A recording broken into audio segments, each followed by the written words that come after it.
Labas vakaras, ponai ir ponios. Aš norėčiau visiems padėkoti, kad susirinkote čia švęsti mūsų vestuvių.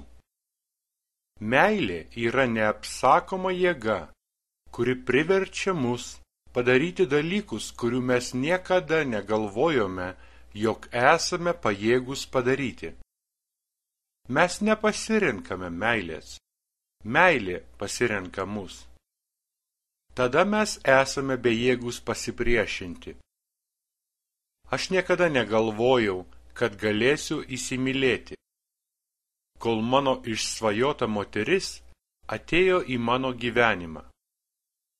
Prašome visus pakelti savo taures už pačią gražiausią, pačią inteligentiškiausią, pačią žavingiausią moterį pasaulyje. Štai moteris, su kuria aš pasiryžęs praleisti savo likusį gyvenimą. Mano mylimoji, mano ramintutė. Į sveikatą.